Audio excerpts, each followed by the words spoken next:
We will consider a proposal that will ensure that our Medicare beneficiaries are receiving the care they need in a timely manner.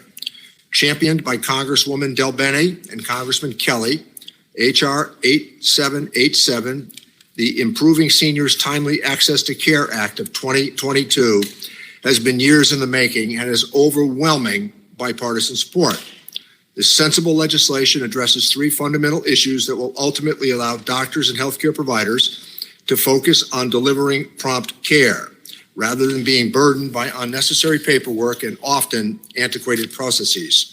First, by shortening the time frame for Medicare Advantage plans to make prior authorization decisions about patient care, this legislation will allow patients quicker care and better access.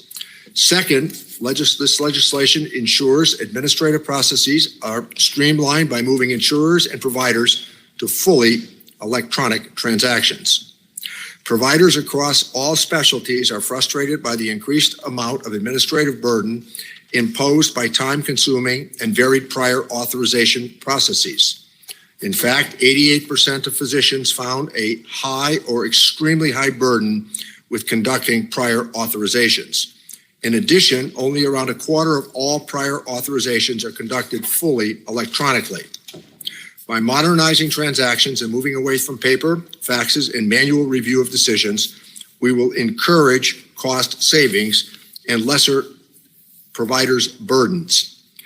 Finally, the legislation requires more transparency into the prior authorization process. By requiring the collection and then publication of additional information, beneficiaries and providers will be able to better understand that the care and coverage of their varying health care plans.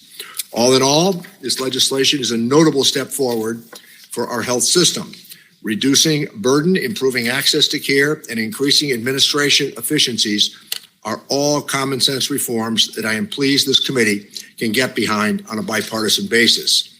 Let us thank the American Medical Association, the American Hospital Association, and the insurance industry for their input on this legislation.